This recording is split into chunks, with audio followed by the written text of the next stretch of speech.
a lot of amazing agencies and organizations presenting today. So I'm going to get to it so you can hear their amazing content. First, we want to give a shout out to our sponsors. Without their financial support, this forum would not be possible. And their financial support makes it no cost to people. And that's really important for us because we want to be able to provide resources for everyone throughout the state of California. And also our promotional partners. It's really important for us to do the outreach needed to make sure everyone can see this vital and important information. We are winding down. It's been a 6-month journey, and we're so grateful you all for attending. This is our last official webinar, and then we have a closing event called the BPC Spotlight event. What do we seek next? It's going to be interactive closing for the SEEC forum. We also have a raffle opportunities. If you're interested, you can participate in a raffle to win a $50 gift card to a local business of your choice. And you can participate in the raffle by joining our peer-to-peer network on LinkedIn or completing a post-webinar survey. We will send a link to the website so you can register for our last final event and also information about the raffle. For today, for Q&A, we do ask for you to submit your questions in the Q&A box. That makes it easier for us to track your questions to make sure they get answered throughout this webinar. We also encourage you to chat with other participants throughout the webinar. And if you have any logistical questions, you can contact myself, Tia, or Ryan and Serena, who are LGC staff members. All right, everyone's amazing panelists today. We have Farad Farhaman, the Senior Project Manager at TRC, John Supp, the Account Services Manager at Silicon Valley Clean Energy, Chris Reed, the Sustainability Manager at City San Luis Obispo, Sarah Moore, a Sustainable Program Manager for the City of Berkeley, and Sarindi Samath Kumar, Sustainable Housing Policy and Program Manager for California Housing Partnership. And I am going to give it away to you, Farhad. Awesome. Thank you so much. Good morning, everybody. My name is Farhad. I'm with TRC. I'm a moderator for this panel, but I thought it might be to everyone's benefit if I provided kind of a level set on what folks will be diving deeply into as part of their presentations, the panelists will, on electrification and a brief overview on reach codes. So hopefully everyone can understand what's going on, what the context is, the broader context. So electrification is emerging as a consensus approach to decarbonization, one of the primary approaches to decarbonization. And we have to decarbonize because we need to be able to have a survivable planet, a sustainable approach to using our resources. That's why we have these carbon neutrality mandates that are becoming more widespread. And the electricity grid is getting cleaner every day with increased renewable generation, not just in California, but across the United States. So electrifying our appliances is a great way to meet our long-term carbon neutrality goals. Electrification has also been determined to be a lower risk and lower cost pathway to decarbonization. This is in comparison to several other potential pathways, including low carbon fuels. It particularly makes sense at the building scale, but that analysis has been completed. It does develop and determine cost savings, both upfront and operational, depending on the type of installation that you have, the specific appliances that you install. It is building dependent, generally speaking, depends on how you're using your appliances, but not connecting a natural gas lateral and plumbing indoors is provides a lot of cost savings. And importantly, I think if you install PV to a larger extent that you can offset your electricity usage on site, you actually can achieve a net zero energy home while being immediately cost effective. So those in a single family or low rise multifamily situation, you take those cost savings from your infrastructure, from not having gas infrastructure, and you can invest in PV and be immediately cost effective, both upfront and long term. And lastly, there's indoor air benefits. there's a host of chemicals that are associated with indoor combustion of fossil fuels. And these chemicals tend to be heavier than air. So it's particularly damaging for children who may be high risk. So all of those benefits have spurred a lot of REACH code adoption. And so what the heck is a REACH code? The REACH codes that have been adopted so far have focused on new construction, and it's basically a local amendment by a city or a county that basically has a set of requirements on whether a building can be built with natural gas appliances or electric appliances. There's also REACH codes for electric vehicle charging infrastructure, which is another key aspect of decarbonization. To date, there's 39 cities that have adopted REACH codes. I think San Francisco just adopted an all-electric REACH code recently. So that's over 10% of the state's population. And again, they're considering all of these economic, energy, and emissions benefits of electrification. And this graphic on the left here is a list of all of the cities that have adopted, and there's plenty more information available on REACH codes at these links that I've provided in case folks are interested. And I'd like to just, this is my last slide, presents an overview of the types of REACH codes that have been adopted. All electric preferred is a type of ordinance that allows buildings with natural gas to get constructed as long as they achieve a higher level of energy performance, and they are pre-wired or at least have the raceway installed for future electric appliances to mitigate retrofit costs. The next type of REACH code is all electric required, where it basically says you can't have a natural gas service to a particular appliance, with some exceptions allowed. A common one is commercial kitchens. And then there's the natural gas ban, which is a municipal ordinance. It's kind of a police powers approach that says no gas lateral could be linked to the building, to the property. And it also has a set of exceptions that's possible. So with that, thank you very much. I think I will pass it on to John to present. And John Supp is an account services manager with Silicon Valley Clean Energy. Silicon Valley Clean Energy is a community choice aggregator, or CCA. So for those of you who may not know what a CCA is, it's a nonprofit energy provider that typically serves one or more local agencies, and the governing board is usually made up of these locally elected officials. The governing board makes the decisions about procurement, rates, and what local energy programs to fund. So John, thank you so much. Please take it away. Great, thanks Farhad. Yeah, so this has been a great journey. I mean, we started this REACH code effort here in Silicon Valley in Santa Clara County, December of 2018, if we can believe that, and began working with our communities in 2019. So I want to talk about just a few basic things, like why are we doing this? Where did we start? What are the things that we took that mattered while we were deciding what to do about it? What was our approach to getting it done? And then ultimately, what were the results of it? So I thought this would be helpful.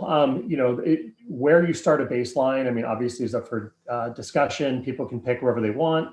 But in terms of what our agency works with, which is electricity and sourcing electricity from carbon-free or as close to carbon-free sources as possible, obviously the end-use energy is what matters to us. So this is looking at the greenhouse gas inventory for our 13 cities within Santa Clara County, looking at three basic areas. You've got transportation, which is the blue, you've got natural gas in yellow, and then our electricity in green. In 2015, you can see that it not quite evenly split between the three, but in 2017, our agency got started. We didn't serve the community for the full year. So the benefits of our extremely lowered or almost zeroed out greenhouse gas emissions for electricity didn't have full effect and didn't show up in 2017. But by 2018, we had gone ahead and we've been able to service our entire community for well over a year. And while our power supply is virtually greenhouse gas free, there are still customers in our territory that are either with PG&E, which is a very small fraction remaining. PG&E still runs the wire, still does the servicing, still provides the billing. But in terms of where the power comes from, who buys it, at what price, and from what source, that's a responsibility that we as the CCA have. So there's still some residual greenhouse gas in the electricity side, again, from that small base and within PG&E's customer base that stayed with them. And also from another group that is allowed to purchase power separately through direct access. So of which we nor PG&E have any control over what the power supply greenhouse gas content is of that electricity. And the reason I want to show this 2045, and again, this is not meant to say that we've absolutely agreed that this is how much of a slice of the pie transportation should be, or how much natural gas should be, or even how much electricity should be. The point of showing this, the goal over here graphically like this, is simple. What it means for us is that even by dropping electricity greenhouse gas emissions, even as close to zero as possible, we couldn't hit the goals unless natural gas usage and transportation fuels were also being addressed. Probably self-evident to the people on here, but I want to just at least set the stage for that. So next thing we did is we looked at what buildings exist in our territory. And there's a lot of stuff on the screen, but I'll just draw your attention over here to the right-hand side. And that's where, is this type of building serviced already by an all-electric systems, meaning heating, cooling, water heating, cooking, drying, et cetera? Do they have any gas hookups or not? And so we looked at that to figure out what is that baseline. And you can see that within the residential space in our area, there's a tremendous amount of work that has to be done on the retrofit side, because the vast majority of buildings you can see in here are utilizing a mixed fuel that obviously includes natural gas.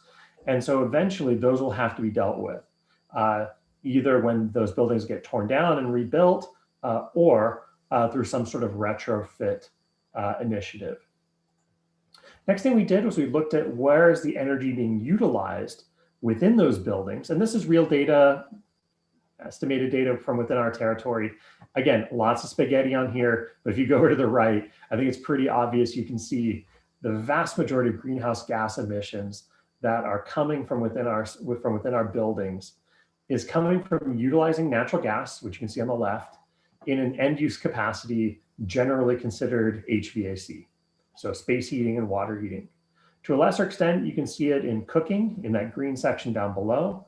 And then everything else is sort of an end use. So we wanted to make sure as we were prioritizing how to approach this, that we were actually addressing the more significant end uses where applicable. And you'll see that within the types of proposed model reach codes that ultimately came up. So as we thought about, well, in general, how do we go about just taking care of any issue? How do we solve any problem? And as we think about, at least the way I think about it, I think of four basic categories of aspects of these things, of these policies, or technologies, services, whatever they are. Awareness, availability, assuredness, and affordability. I thought it was clever because they all start with an A, but it's helped remind me over the years of the basic aspects of how do we get people to take action? So under the awareness, it's, do people even know about the technology, right? Lots of people know about LED light bulbs. Do lots of people know about heat pump water heaters? Not quite so much. Can you even see them in the stores, right? Are there resources available either online or elsewhere for people to look at these things? Under availability, you have to determine, is this a real product? Can somebody actually buy it? Are there service providers who can install it? And is there an existing supply chain that can handle not just the initial supply, but you'll see later, they also have to make sure that we have a supply chain that can handle supporting products once they're installed. So under assuredness, there is, I think, a really important question, which is, are these experimental technologies or are these established? Do these technologies last a long time? And again, once you put them in place, is there a support system available for them? And on the affordability side, we looked at multiple aspects as well, not just for heat pumps and water heating, but this is just general for how we approach programming. And that is, what is that first cost, right? What's the cost of capital? What's the capital you need to get started? And then where are there barriers to accessing that capital in the first place? And that really matters a lot when we talk about things like we'll talk about in a second about disparities, right? It might be easier for group A to have the capital than group B has the capital. Then we also want to make sure we look at ongoing. So these are things like, what are the utility bill impacts associated with it? What about maintenance? And again, things that you saw before, like longevity and support and warranty claims. Those obviously also go into affect the affordability aspect of it. And then last thing we want to check out with the affordability category is, well, what happens? What happens if a lot of a certain group of people take action on this and then a lot of people in a different group don't?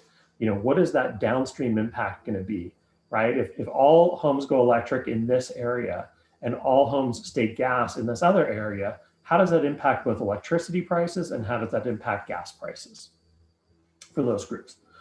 So the other thing I want to talk about are just, three basic things that we think about in terms of the methodology, right? There are ways that we can stimulate the market through incentives, education, awareness programs. There's other ways that we can leverage what I call mandates. Again, markets and mandates just because it rhymes and it's easy to remember. These are things like laws, codes, regulation, and so on. Then we want to look at what are things the individual does and what are things that are done at the community level. What is done locally, regionally, statewide, and of course, nationally. There's, primarily our role in this. We're looking at local, regional, and to some degree, how we can influence statewide efforts. And then just some underlying themes about how we approach this, which is we want to be transparent in both our decision-making and participation. We want to leverage data and share data, and then collaborate with other groups as best we can. So looking at our territory, this big open white space in the middle here, interestingly enough, Santa Clara County doesn't have a hole in the middle of it, but our service territory does. Within our service territory, the city of San Jose has its own CCA, so we don't have any influence. We coordinate, collaborate as best we can, but technically they're a completely separate entity. And then also cities of Palo Alto and Santa Clara have their own utilities, so we don't have any specific regulatory or other influence over those. So we communicate and collaborate again wherever possible. So we wanted to look at just within our community, where would disparate impacts have more substantial consequences? So we looked at it in 4 different ways. I don't have time to go into detail on this, but know that we did the analysis looking at CalEnviro screens under disadvantaged communities.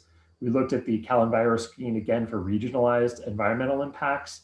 We looked at our area median income, and then another one called SEVI, which is the Socioeconomic Vulnerability Index. And in general, most of the information sort of shows a couple of different sort of hot spots within our community, Sunnyvale up here by the southern part of the bay, and then dropping down towards Gilroy and Morgan Hill. So anyway, just wanted to let you know that while we're doing these programs and thinking about reach codes or other programs, we're looking at how this is going to affect those different groups.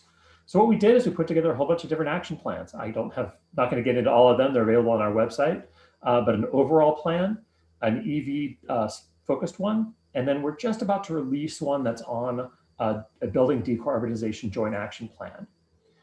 These types of things we do with large groups of people. You can see this is one of my favorite photos. This is for our overall programs one, but we brought in people from all sorts of work, entrepreneurs, experts, academics, utilities, contractors. So anyway, other CCAs. So as we go through this process, we want to get a good sense of what other people can do, could do, or want to do. So this is one of the big things that came up, obviously, is going to be the cost. And now we're talking about specifically about reach code efforts. And so while this chart is big and complicated, I wanted to simplify it a little bit and just mention here, if you draw your eyes down to this bottom area, and Farhad mentioned it a little bit earlier, and it's basically with equal construction costs, all electric homes are more energy efficient and have lower utility bills. So what does that mean? It means that we can do this GHG reduction through electrification, make sure we have clean electricity supply, and not have negative financial impacts, either on the first cost or on the ongoing cost. And that was extremely important as we talked about these reach codes with our 13 different member agencies. So what was our approach? We worked with another CCA called Peninsula Clean Energy. We have 13 cities in our member agents in our service group. They had 21. We collaboratively hired some technical expertise, and that's TRC, obviously Farhad's here, and another group, DNVGL. We also hired a third-party outreach support. local group that does this type of engagement already, not about reach codes, but rather about facilitation and engagement.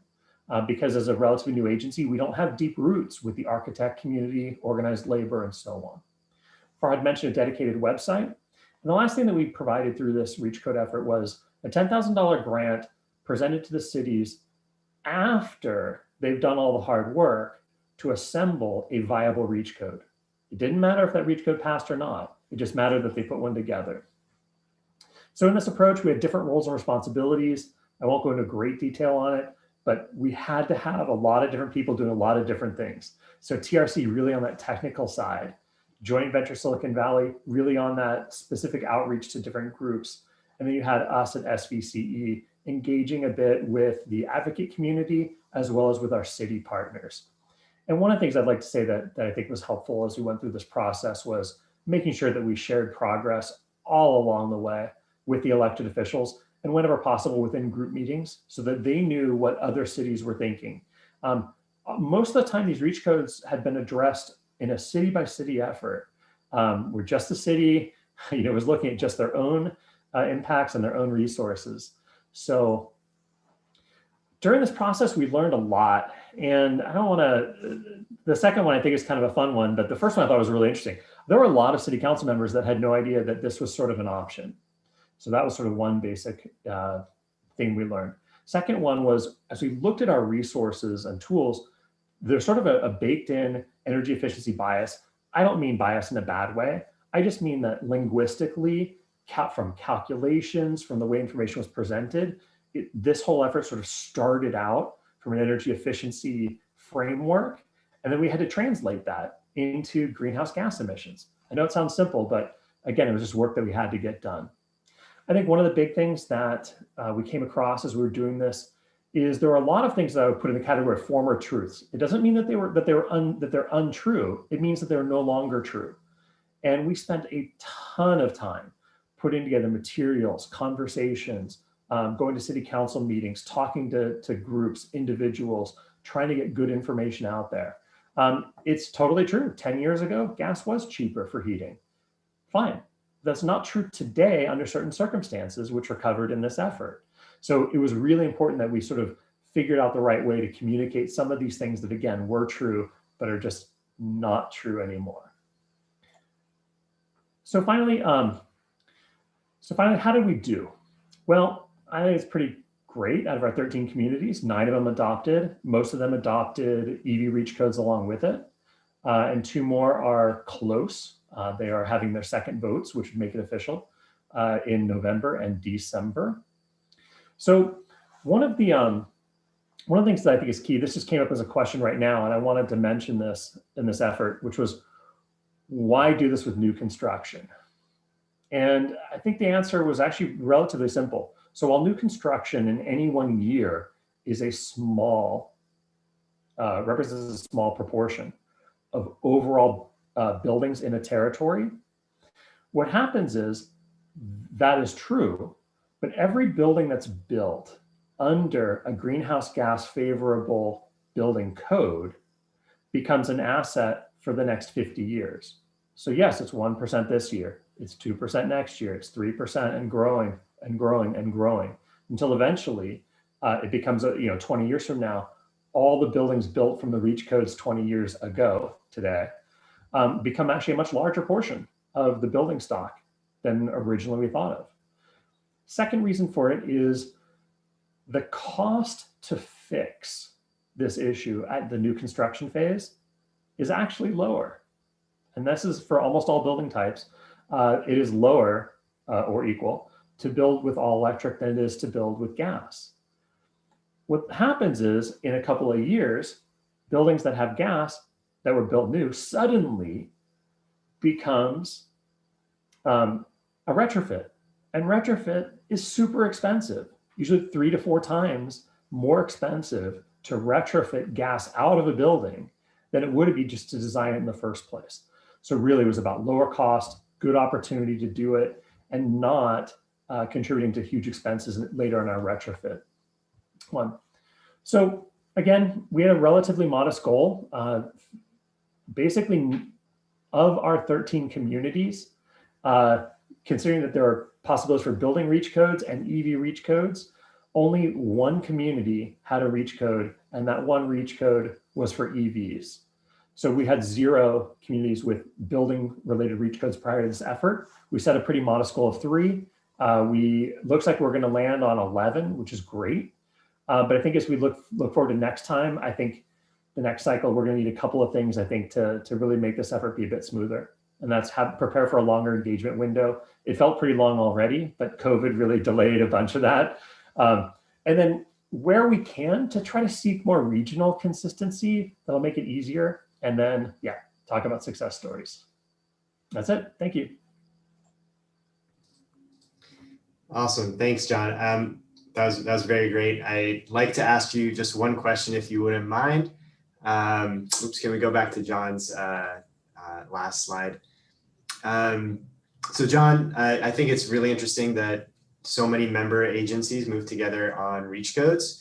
And there was different foci on the exceptions and what building sectors they wanted to attack.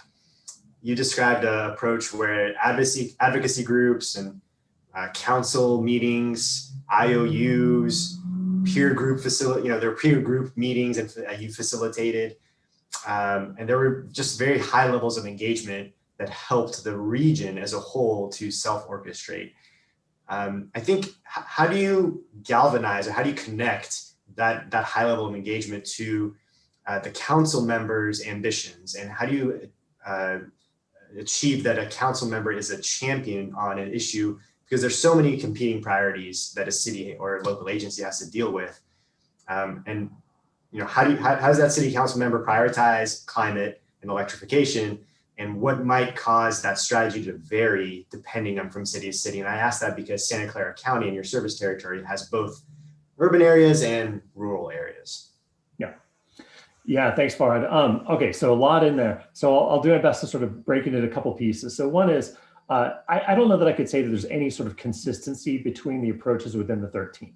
Okay, we have 13 communities. Some are 0 commercial customers, 0. Some of our communities don't even have street lights. So I mean, literally 0 commercial activity, all the way up to cities that host the largest of the large high-tech customers and companies, right? So we have very different needs. Single family, places that are very dense single family, other places that are entirely multifamily. Some places looking for a retail restaurant, some places not. So I think where the consistency and information sharing was key was to inform other people that other people were evaluating it through the lens of their own community. So in other words, it was sort of both helpful for them to know that other people were looking, again, just A, should we do a reach code at all? And B, how would we flavor that reach code to meet our demographic needs? And I can tell you at almost every single community, they always asked, okay, there's another community that's kind of like us. Okay, what's the other community that's kind of like us? What are they doing? And how are they approaching it? And so really making sure that we had the ability to share that information in a way that was digestible. In terms of how to make it a priority, that I think is a big challenge. And I think that's really, a barrier to replicating this in other areas is really going to be dependent on, well, who are those people in the other areas and what are their values? Silicon Valley, I wouldn't say is like many other places. So, but in terms of just procedurally how we did it, I think it was pretty simple. We worked with our board. Our board is one member who typically is a city council member. So that's one of usually 5 to 7 city council members. Second is we had to make sure that we did study sessions with the council members. I mentioned earlier that reach codes is a new topic to many people. And there's some both inherent resistance to just introducing new things, as well as inherent resistance to introducing this particular thing. So we had to make sure we had those study sessions and really went in as deep as those council members wanted. At the end of the day, the council members need to respond to their community. So having community members show up to these meetings, having advocacy groups that are regional show up to these meetings, having contractors who've already been electrifying. I know this may seem new to California, but there are other states that are almost entirely all electric. Certainly Hawaii is an obvious one, but there are other places where this is more normal. So I think just sort of reassuring them that this can happen, it's cost effective. But I'll say the last piece, Farhad, that you brought up, which is, I would say sustainability alone was not a sufficient message to make this last. Second, the economics was really important, but it also seemed insufficient to carry over the finish line all by itself, right? And so really weaving in that health and safety, so personal health and then personal safety and community safety, I think really help mobilize people and mobilize the council members to go, you know what, this is a bigger deal than my beliefs about whatever is happening or isn't happening. You can have real world improvements in people's lives in terms of indoor health, air quality, and safety, and have it be cost effective. And whether you care or not about the environment, it also does that too. And I think we really had to weave all those things together to create that package. All right. Thank you, John. It's a complicated dance. And one person who knows it very well is Mr. Chris Reed with the city of San Luis Obispo. Chris Reed is a sustainability manager for the city. And I'm just going to pass it off to Chris. Would you please dive right into your journey on decarbonization? Sure. Thanks, Farhad, and thanks, John. That was a great presentation. Before I get started, I just want to sort of reflect on how incredible this conversation is. I think many of us, and I've looked at the participant list and seen many of you at SEEC conferences over the last half decade, and just the content of this session would have been unimaginable 5 years ago. Even 2 years ago, it had been pretty far out there to be thinking about the level of conversations we'd be having as a community of practice. So, 2020 is rough. I just wanted to take a second to say great job to this community on moving this work forward, and just take a quick moment to acknowledge the successes we've had. So I think I said this already, I'm Chris Reed, Sustainability Manager at the City of San Luis Obispo. And I'm going to talk a little bit today about how we have thought about building decarbonization, both in new and existing buildings, and how that fits into our larger approach to decarbonizing our community and economy in a way that is oriented towards economic development, environmental justice, and equity. So just as a broader overview of what we're up to, just this last summer in August, our city council unanimously adopted, after 2 years of hard work by our community and staff, a carbon neutrality by 2035 goal and a climate plan to get us there. It's not just that goal alone, though. We also adopted 6 sub-targets. So we adopted a target of carbon neutral municipal operations by 2030, really committing to lead by example and show what's possible through our facilities and operations. Carbon neutral electricity is another goal, and obviously we're achieving that through participation in our CCA, Central Coast Community Energy, our great partners in this. We have mode split goals, we have EV participation goals, we have organic waste diversion goals, we have carbon sequestration pilots in our open space goals. But to get to today's topic, we also have 2 specific building goals that we adopted via resolution. The first one is no net new emissions in no new net emissions from new buildings. So this has to do with on-site energy use. So this is specific to fossil fuel consumption in new buildings.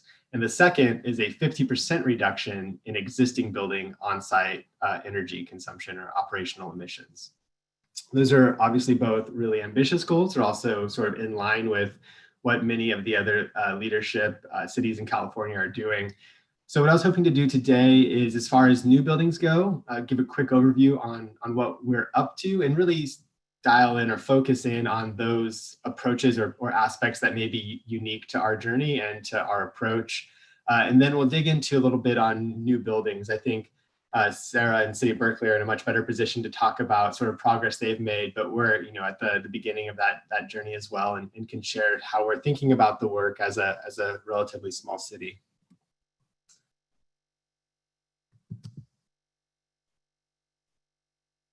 And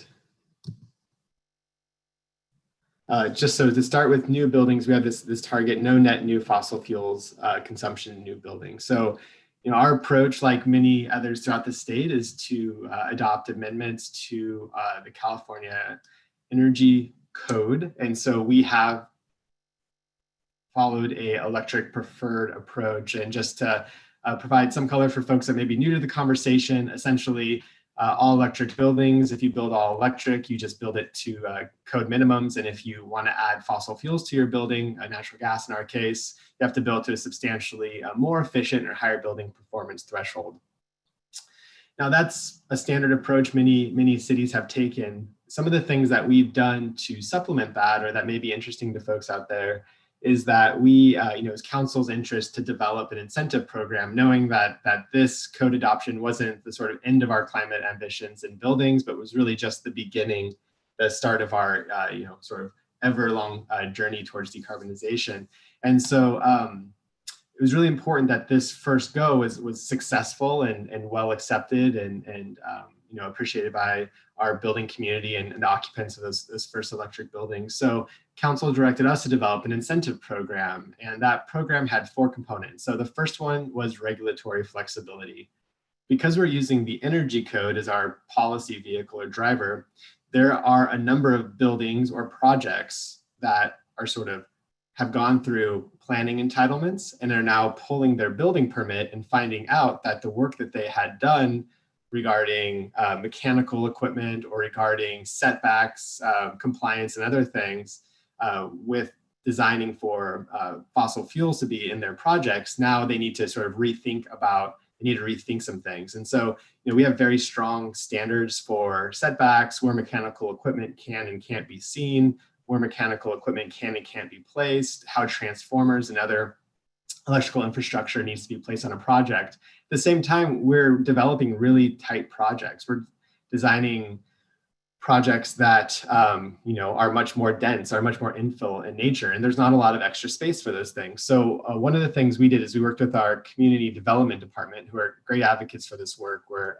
staff from top to bottom are just really incredible. We developed a regulatory flexibility ordinance. So if there's this sort of narrow time window that if you have a project and you find out that you're subject to this, you want to build all electric consistent with the 2019 building code, well then there's some regulatory flexibility that our community development director has to say, okay, yes, you can have this transformer edge into the setback a little bit. You can have that mechanical equipment be slightly visible in a way it wasn't before. And that's actually been hugely helpful for us to then work with project applicants to get to a solution on how they can still pursue the all electric path without really having to go back through any kind of approval process. The second piece of our incentive program, we worked with our CCA to advocate for and ultimately support a incentive for all electric new developments, so long as it was multifamily and affordable housing development. And so that was great. There were a number of projects that decided to go all electric because while of course these are cost effective and the technology and regulatory approaches there, or regulatory environment is there to allow these projects to be successful, anytime someone's doing something for the first time, having a little bit of buffer in their budget is always helpful. The other 2 things we've committed to doing, one is really developing and rolling out a outreach support so that people that are building new homes, people that are building new affordable units are supported, that when their customer or when their tenants or their financiers or whomever they interact with asks, what the heck are y'all doing out in San Luis Obispo, that they have a clear set of resources to share out. And then finally, we have a website similar to the previous presenters, but we also have an on-call help desk so that anyone who is dealing with a all-electric building for the first time, whether it's an owner builder or whether it's an engineering firm, has some direct access to technical resources to navigate that process. The other thing that is, I think, relatively unique to the city for how we're addressing new buildings is that, as part of the adoption of our climate action plan, we followed the process to have it be a certified, qualified rather, climate action plan. So we can actually use that as part of our CEQA review process. And so we've developed a compliance checklist. And so if you have a project that triggers certain CEQA approvals or certain CEQA review requirements, then one of the ways that you illustrate consistency with our climate plan is to follow a checklist. And one of the checklist items is just that the buildings in your project are all electric. And so that's one more way that we can support the decarbonization of new projects.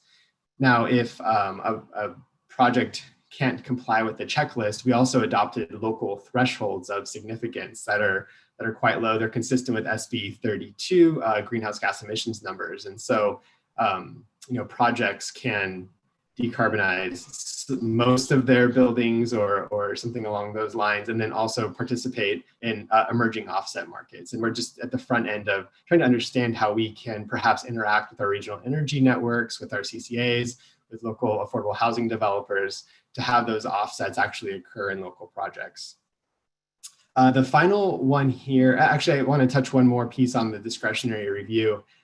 We have a couple of basically the last subdivisions that we'll be building in our city before we move fully to infill. As part of our development agreement process, we were actually able to negotiate investment in decarbonization approaches. And so that's looked like all electric buildings for our last big subdivisions, which is really great because it's not just onesie twosie or single or 2 units on infill properties, but really commercial scale or larger scale developments are now going all electric. And so we're hopeful that the capacity that's built in those projects can radiate out to other communities that those developers are active in. The final approach we have here for new buildings is our carbon offset program.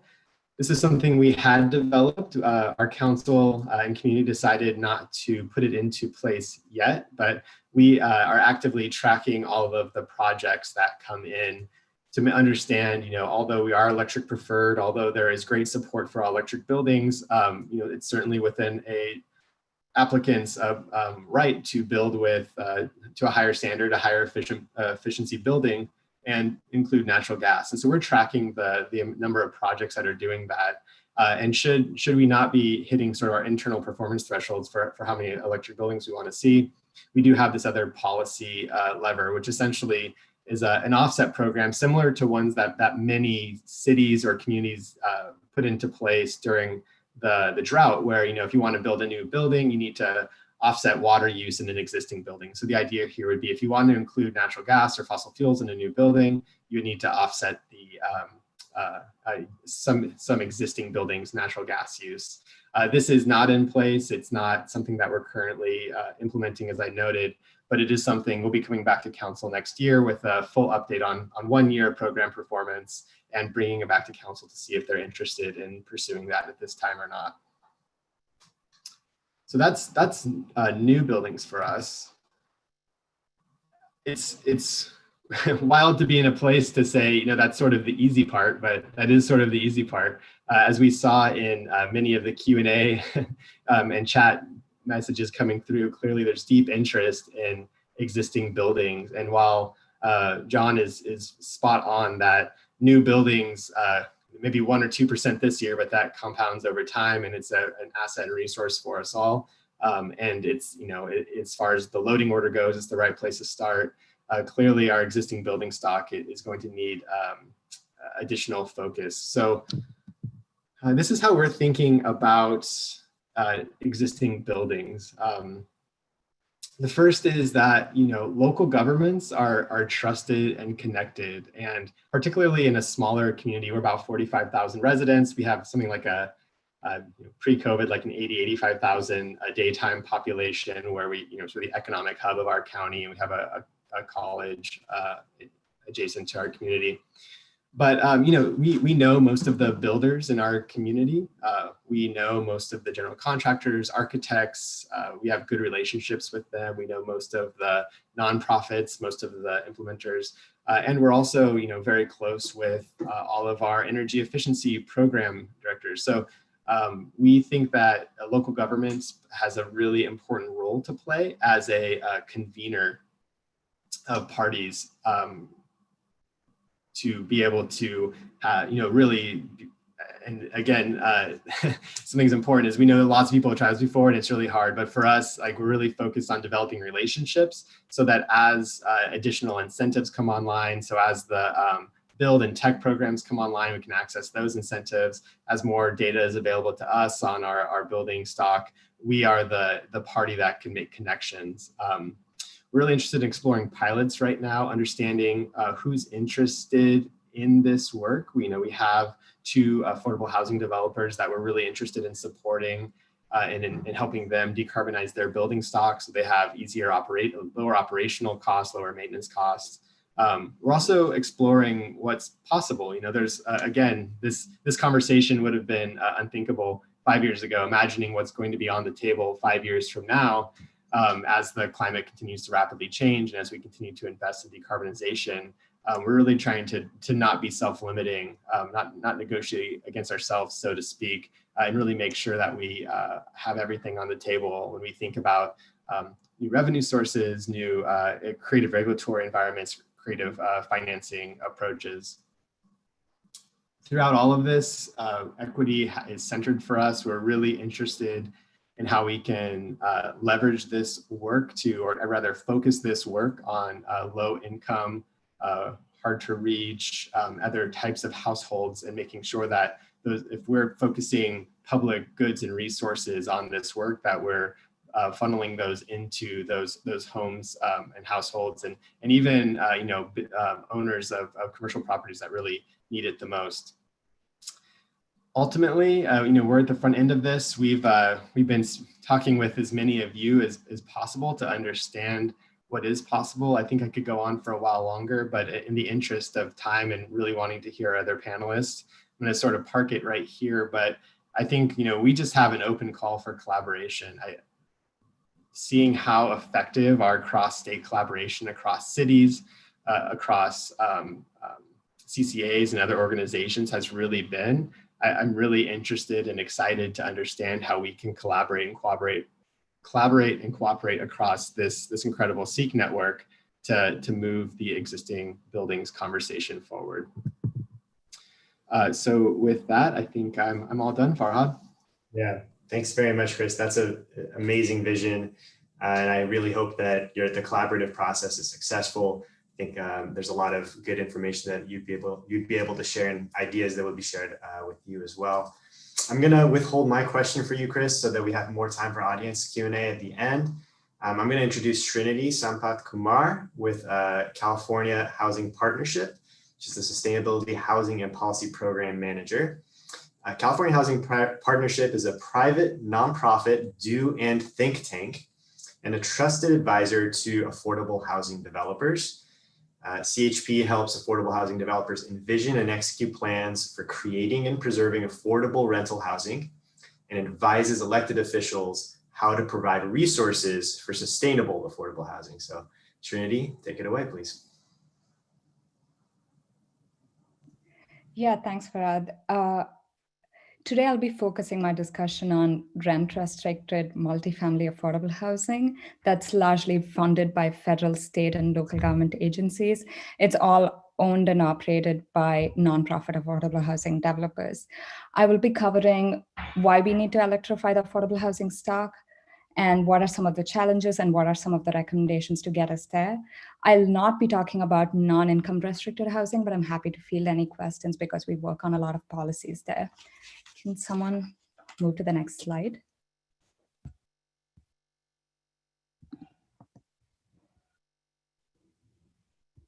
Yeah, so why electrify affordable housing?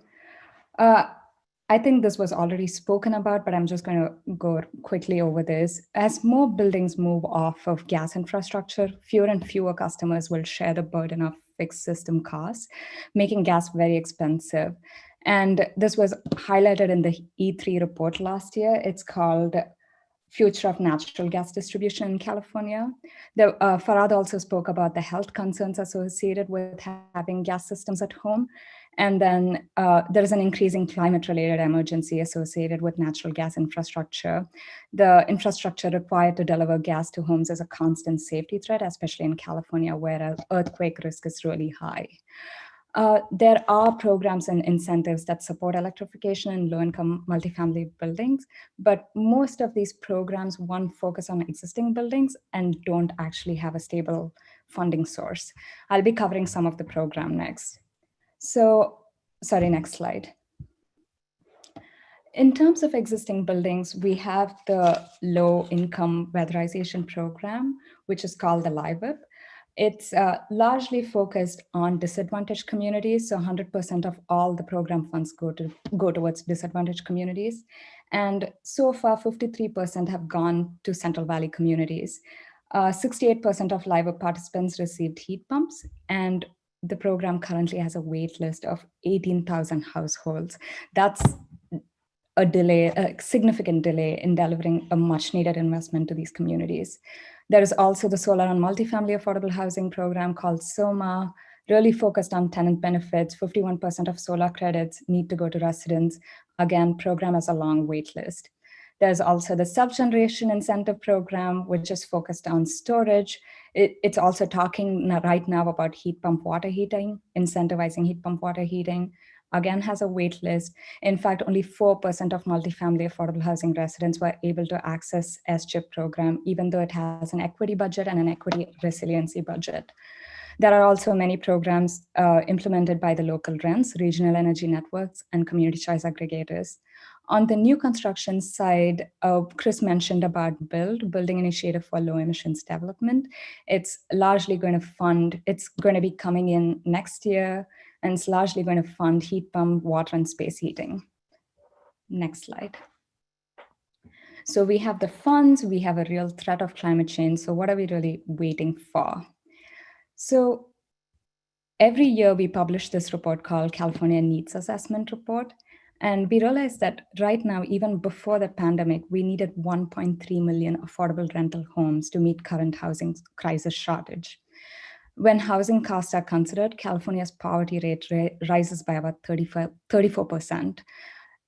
Also, incomes don't keep up with the increasing rents. Renters need to earn about 3 times more than the state minimum wage to afford an average rent here. As you can see from the right side of the graph, is 79% of extremely low income households, which means that they're earning less than 30% of area median income, pay more than half of their income on housing costs. So this was all pre-COVID, and we've done some analysis based on the Census Bureau's survey called the Household Pulse Survey about where this is all at. 53% of adults reported that someone in their household is actually have lost employment. And 15% of respondents said that they're behind on rent. And of that, 30% of them are actually, they believe that they're going to get evicted soon. Next slide. So one thing I wanted to bring up, and which is a significant issue for affordable housing to decarbonize, is the issue about cost. And there are several ways we can discuss this, but one thing I want to provide a quick landscape on is just the housing financing landscape. So in California, most of the housing is actually funded by what's called low-income housing tax credit. It's implemented by the Tax Credit Allocation Committee called the TCAC. Over the years, as you can see on the graph, the LIHTC production and preservation of affordable housing has reduced by 13% from the 2016 levels, but it remains well below the 2012 levels. They are extremely competitive to get. There are 2 sets of tax credit. One is the 9% tax credit and the 4% tax credit. I'm not going to get into it. It used to be that 9% was extremely competitive and 4% wasn't. So it was easier to do many of the rehabilitation projects using the 4% tax credit. But now, even because of the pandemic, even 4% has gotten extremely competitive. And the governor's office also issued an order around cost containment. So anything around sustainability has been removed from the TCAC proposals, which is really going to impact many affordable housing developers. When you're looking at cost for affordable housing, you're not only looking at construction costs, because a lot of times the first cost is neutral when going from gas to electric. There's also the operating cost and the replacement reserve. And this is where things get really fuzzy because there's no clear data there. And there's also difficulty in reaching economies of scale. What we are hearing is developers are using so many different equipments right now, trying to test out what is the best technology that's out there for electrification. So they've still not been able to do bulk purchase and really getting to that economy of scale. There is also a question of who's going to bear the cost. These are nonprofit affordable housing developers really working on tight budgets. There is something called the utility allowance. So usually net rent for affordable housing is gross rent plus utility allowance, which is what they think an annual utility should cost. So many programs like SOMA essentially say that if the equipments are installed, then the utility allowance needs to go down, which means, and since they don't want the cost to be recuperated by the property owners, the net rent should also go down. Next slide. There are also other challenges associated with electrification. One is the developer size. In California, we have developers of different sizes. The larger your organization, the more staff capacity you have to manage all your different portfolio and really keep up with what programs are out there to fund some of these work. There's also an issue of property size. So it's harder to do some of this work in larger multifamily affordable housing properties. It's also harder when you're looking at a urban-rural divide, it's harder to do some of this work in the urban areas just because of space. There is also several affordable housing owners also have portfolio that's distributed across California. So one thing we've been hearing about reach codes is because it's so disparate, they have to keep track of each and every reach code separately, especially if they have properties in multiple jurisdictions. With these reach codes, they have to navigate each of them separately and treat them as a whole different project. And again, many of the affordable housing nonprofit staff are not as well trained, even with existing gas appliances. So electric appliance, like really understanding and knowing how to operate and maintain electric appliances has been a huge challenge. It's going to be a really really steep curve for them. And same, some of the affordable housing developers also lease out or subcontract third-party vendors. So they're also not trained on these equipments. And just the availability of equipments that have a longer operating history is missing. So everyone is thinking they're taking a huge risk and really just having a lot of trial and error with it. Also contractor availability. So I used to work at a CCA before, and one of the programs we implemented, we were fuel switching. And this one developer had only like there was a 5-unit property and none of the contractors wanted to go next to it because it was just too small a work for them to do. So they had the funding, but they really couldn't do the work. And the one contractor they got the bid from, the cost was so exorbitant that they thought it wasn't worth fuel switching. And really just a willingness of the team. We see a lot of pushback from engineers to doing this work, especially on the new construction, because the tax credit timeline is so crucial that they think there's an element of risk and missing deadlines, which means a significant risk for the project to lose funding. Again, one of the key things we hear is in terms of equipment challenges is on the central domestic hot water systems and the laundry system. So this is from the developer perspective. These are the hardest systems to install or lease out. Increasingly because of the public safety power shutoff and also just the heat wave, there are questions around resiliency. Storage is still not a very accessible technology in this sector both because of the price, but it's also battery storage is a newer technology for a lot of them. And really just the system sizing issues, especially when it comes to EVs and solar and storage.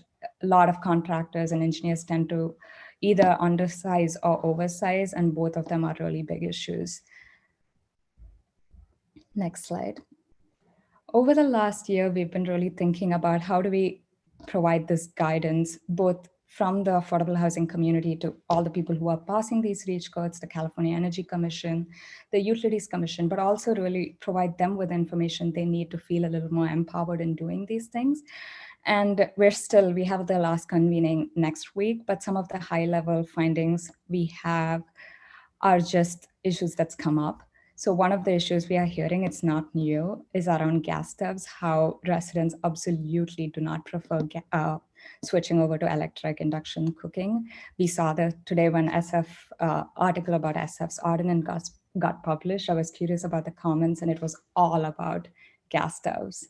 So I think that's a really big pain point in terms of culture shift that needs to be addressed.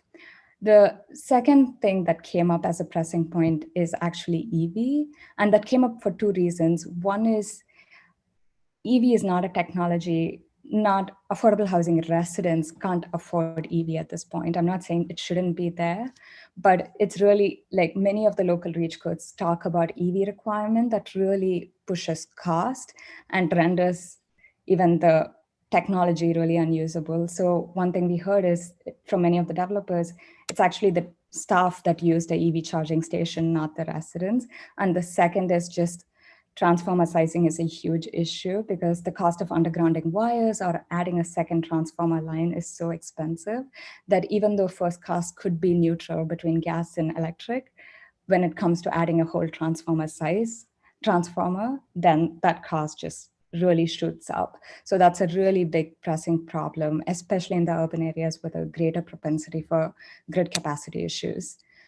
There's also an issue of prevailing wage. A lot of programs are talking about a prevailing wage requirement. Again, this is not an issue in the urban areas where most of the funding already requires it, but it's a really big issue in the rural areas where the prevailing wages are pegged to city standards. So it really, again, impacts the cost of construction for rural communities. On cost itself, when a reach code gets passed, many of the developers who are actually in the process of building need to rework on their projects, which adds to some cost. Again, first cost is generally considered neutral, especially when there's solar PV, rooftop solar, but transformer sizing and any of these other issues that come up could significantly increase the cost. There's also the operating cost that's still an unknown, which bothers a lot of developers, but they're getting more comfortable with it.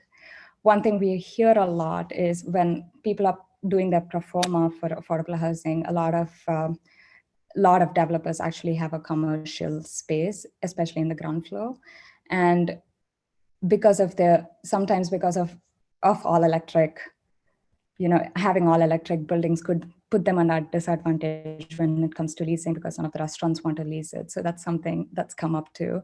Again, I've said it before, but funding is a huge problem, especially on the new construction side where there is none yet. And for technologies like storage and solar on the new construction side. On the existing building side, there are funding, but every year you need to advocate to get more. And this year, for instance, we advocated for live funding and we didn't get it. Obviously, because the state budget went lower, but that's a really big issue of not having stable funding. Again, if you're the first person to do this, there are just so many risks associated with it. So next slide. So the last one, I'm just going to run through this really fast, is just alignment between Title 24. A lot of developers find it really hard to comply with the Title 24 software. And really just like SEEC, CPUC, and agencies like TCAC need to come together to sort this out. There is a real need to increase technical assistance and really just on both of new construction side and existing building side, really just more funding, especially on the existing building side.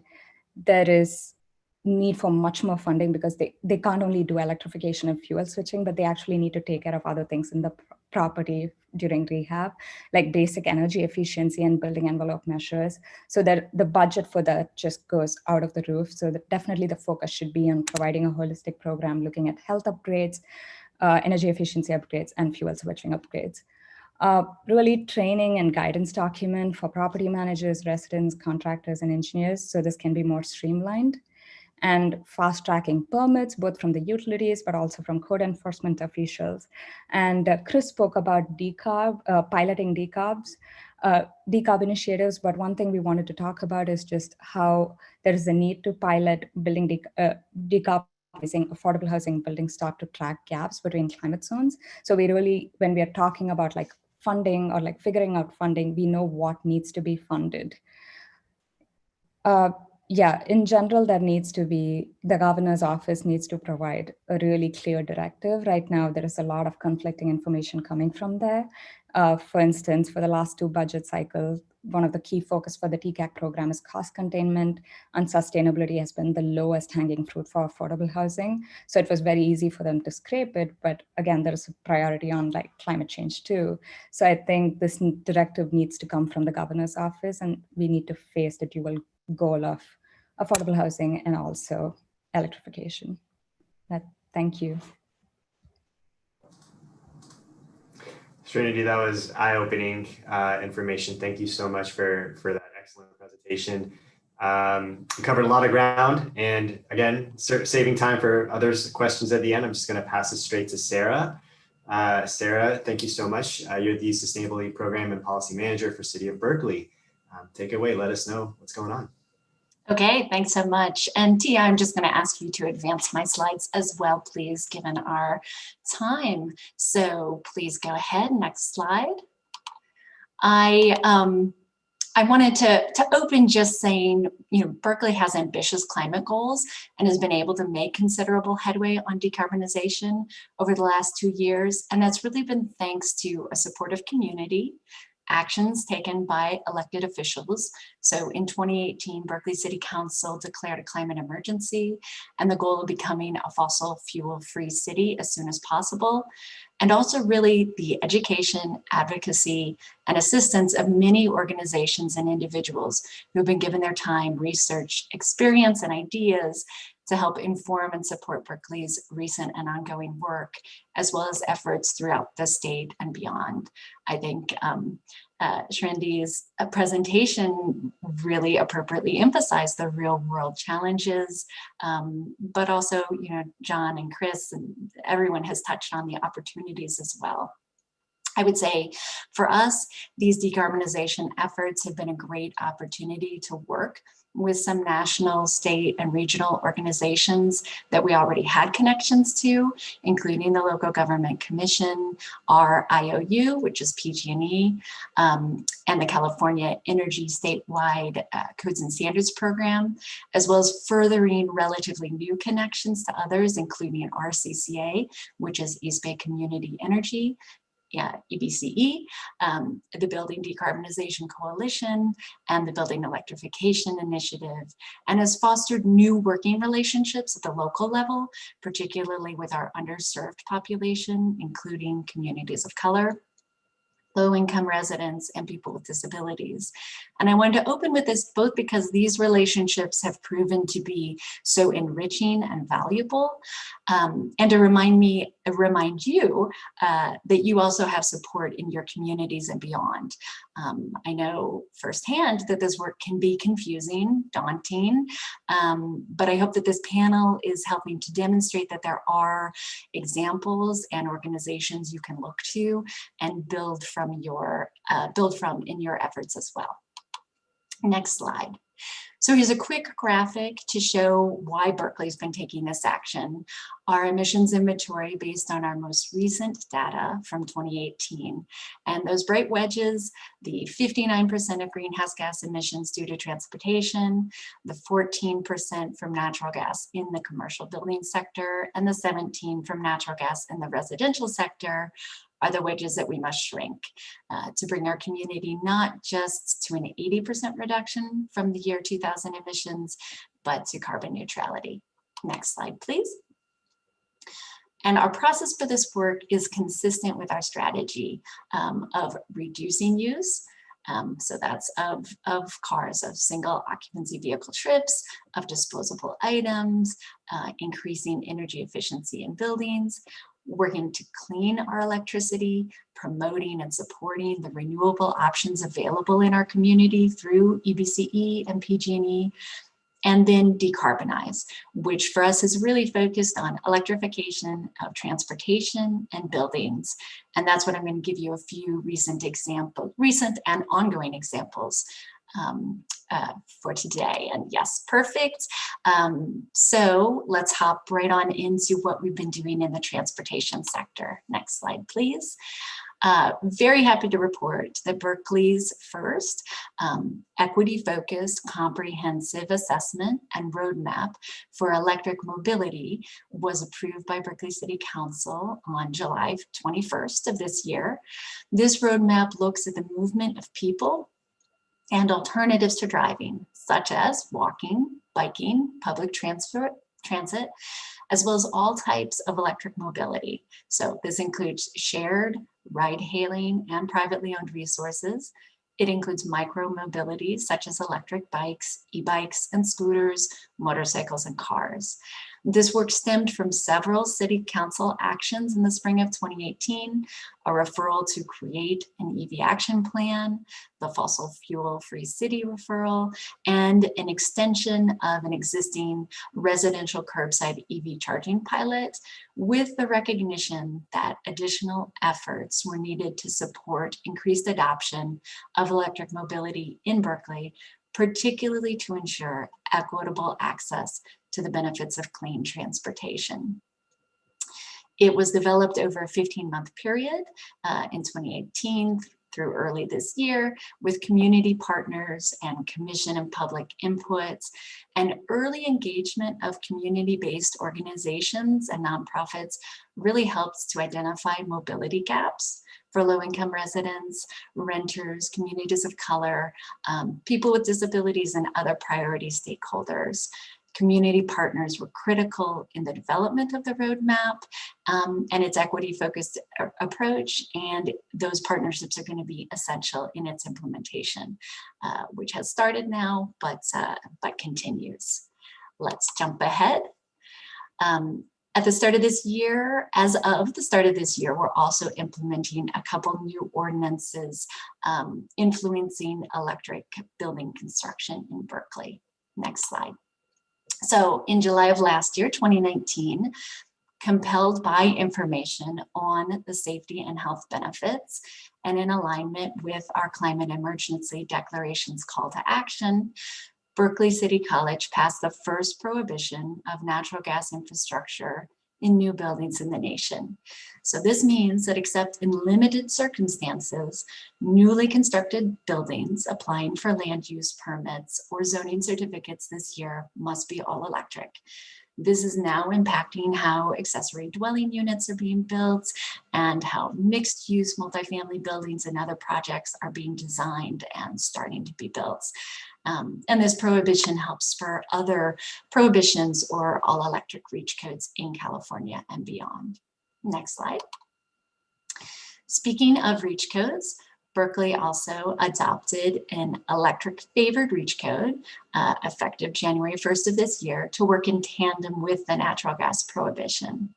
It expands requirements for solar PV to all building types and provides detail on the increased efficiency and electric readiness requirements for any systems that still utilize natural gas. Next slide.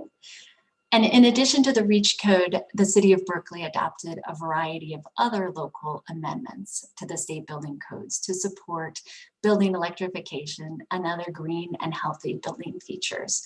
For example, an adopted amendment to the mechanical code now requires kitchen range hoods in residential units to improve indoor air quality, and an amendment to Cal Green substantially increases the EV charging requirements for new construction. Next slide. So what about existing buildings? Clearly there's a lot of interest for good reason in this sector too. So far, Berkeley has done a lot to build on things we already had in place, touching existing buildings. Specifically, we have had a Building Energy Savings Ordinance, BESO, in place since 2015, with the goal of helping our building stock save energy through requiring custom energy assessments and disclosure at time of sale, and annual energy benchmarking and periodic assessments for larger buildings. And over the past year and a half, we've evaluated the BESO program to identify ways to improve our process and outcomes. After working with the Berkeley Energy Commission earlier this year, we worked with a City Council subcommittee on amended ordinance language that's going to be presented to City Council for approval on December 1st. And this slide touches on proposed amendments. For example, To align with the city's emissions reductions and resilience goals, we've suggested updating the purpose and name to become the Building Emissions Savings Ordinance, still that BASO acronym, but that will expand its historic focus on energy efficiency and further align it with the city's goal of being a fossil fuel-free city, transitioning off of natural gas and onto clean energy.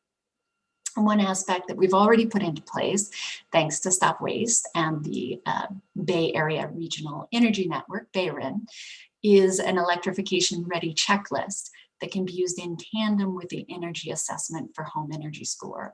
This rolled out in August and became a requirement of BASO assessments in Berkeley this month. Also, to increase upgrades and utilization of rebate and incentive programs, we're doing a couple things. So far, we've relied on voluntary uptake of the assessment recommendations. And with additional incentives, we're hoping to further encourage electrification, as well as develop energy upgrade requirements that would utilize new rebates, such as a potentially broadened transfer tax rebate to offset the costs. Next slide, please. Berkeley has also been fortunate to be one of the first 8 cities supported by the Building Electrification Initiative. They've helped us conduct a market segment analysis to assess its local building stock for overlapping opportunities to convert heating and hot water systems away from fossil fuels, while also providing needed investments to improve the health, quality, and resiliency and affordability. BEI has also conducted a supply chain analysis on the heat pump, both for space heating and water heating market for Berkeley to inform opportunities for education, training, and workforce development. And in the next slide, you can see that through our participation, we've been able to get technical details on our building stock, including vintage, size, height, number of rooms, and the presence of solar PV, and based on BASO, the likelihood of wall furnaces. We've also collected ownership and decision-making indicators, as well as, on the next slide, you can see we've worked to create social vulnerability and environmental risk indicators, like this analysis of displacement risk in Berkeley. Berkeley's displacement most negatively affects Berkeley's Black residents, particularly in South and West Berkeley, where the number of African-American residents declined by 40% between 2000 and 2017. And this data and analysis has really focused on the importance of leading our work with equity. And we continue to receive assistance from BEI, working to integrate building electrification with housing policy for healthy, affordable housing, as well as creating policies and workforce programs to align with high road job creation. On the next slide, you'll see another ongoing project, the Berkeley Existing Building Electrification Strategy. And the primary goal of this project is to develop a strategy to electrify Berkeley's existing building stock as quickly as possible, while equitably distributing the costs and benefits and minimizing lifetime costs to residents. It's working both to estimate the overall magnitude of the task and to develop specific policy recommendations that can be implemented in the next 2 to 3 years, with the opportunities here in mind.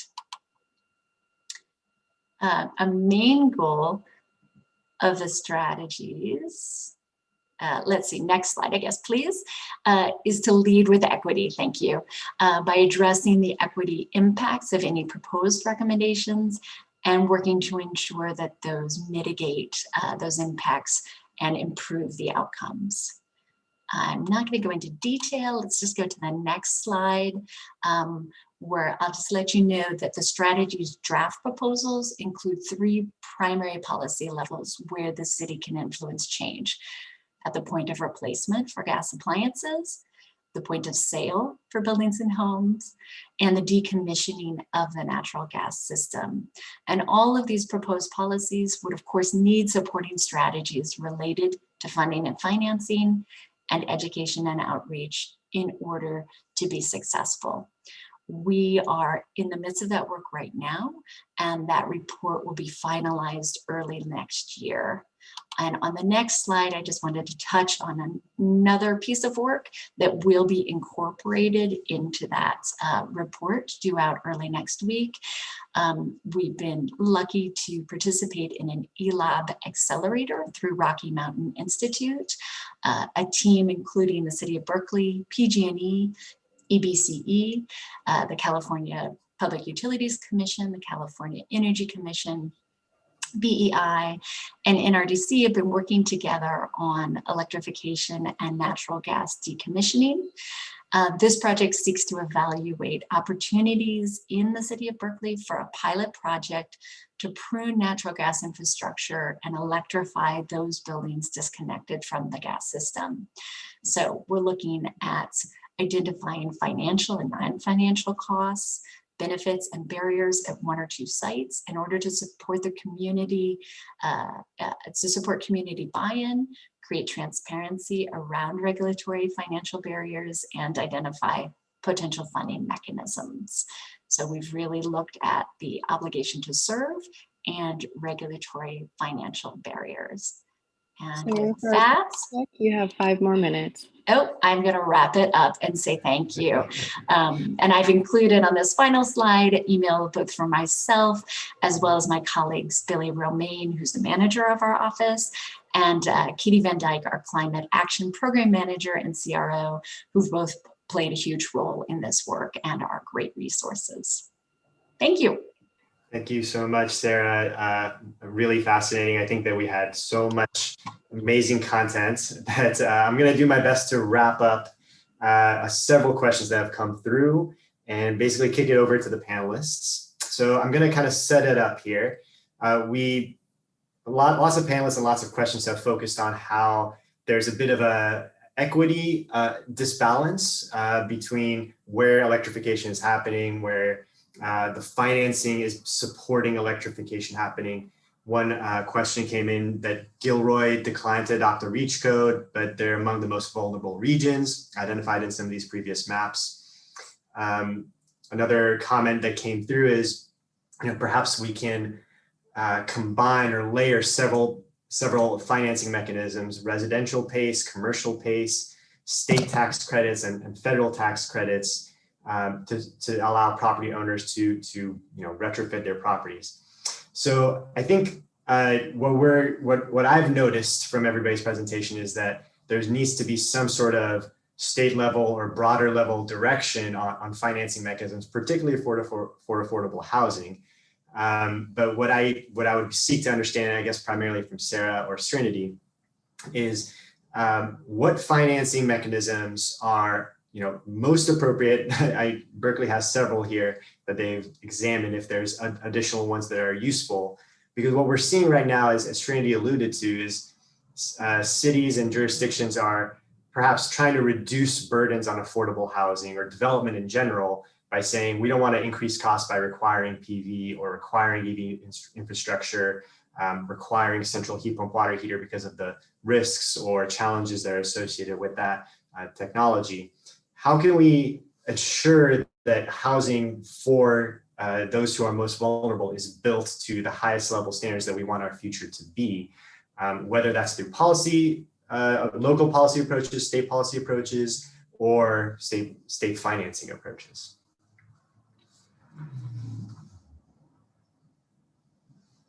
And maybe that's kind of a flexibility between a local REACH code being adopted versus perhaps the state needs to come in with support on financing approaches. I'm happy to take it. So one thing I realized in terms of financing is it's not just about really funding the equipments too. And I think there's a lot to do about technical assistance. So I'm really impressed with a lot of CCAs stepping up there and really providing that, which obviously cities aren't able to do because of just the technical expertise needed there. And I think expanding on that would be really great, especially because it does differ by geography, it does differ by housing type. And on the funding itself, we do realize we've seen really ineffective programs get funded really well, but I think really effective programs don't get as much funding. So I think, I mean, it would be great if there is like different levels of funding available, but at least at the state level, there is a need to ensure that these programs get funded more stably. And we keep hearing about storage not being funded enough, and I think that's really just a pain point that we need to address collectively. And one other thing we heard in the convening that we're organizing is really just having affordable housing funding, so affordable housing and sustainability funding be available to do sustainability work, although they're really integrated, not taking dollars away from building a unit into adding a more decarb home. And I think that's a really interesting point. And I think, which is exactly why I think these agencies must be coordinating at a higher level, because these are all state agencies. And I feel like there is just that disconnect between these agencies. Thanks, Trinity. Anybody else? Yeah, Farhan, if I can weigh in just for a second. Yeah. I think of it in the framing of markets and mandates. And one of the things that happened as a result of this effort is, even though we had a city or two that have not adopted a REACH code, the very fact that we have been introducing the opportunity for REACH codes to our cities has in effect been a massive marketing and outreach campaign, awareness campaign about the fact that new construction in particular, and we can talk about retrofits later, but certainly with new construction, all electric is cost effective or more cost effective than building with gas. Even though there had been excellent studies done on that by E3, RMI, the University of California system did their own assessment of it, there really was no vehicle by which we would get that information out to the thousands and thousands of residents and businesses in our territory without the REACH code effort. And so even though we have a city that didn't adopt, and even though there are cities that we don't provide direct support to go through this process, certainly the conversation has been elevated, and it's likely that we are going to see some people building all electric even without a mandatory REACH code in place. And just a quick thing on that too, absolutely retrofit's a huge, hugely important area. But I would argue, and I might be controversial on this argument, if you don't actually have a limit on the new construction side of it, you will face over the next 25 years backsliding of people who had all electric homes that then buy them and renovate them and put gas back in 5 or 10 years later. So without that sort of backstop of the new construction side, you will be constantly paying 3 to 4 times as much to constantly retrofit these buildings back to where you want them to be. So we both need to get done, but I would argue it's going to be really difficult if you actually don't have a building code that prevents that sort of backsliding behind you. Excellent. Any other closing thoughts? We're really approaching time here. Well, I might suggest, I know it's more nuanced and complicated than this. It's a 5 or 10 minute answer, but the 1 minute version is that we have the technology. These buildings are cost effective in almost every single climate zone.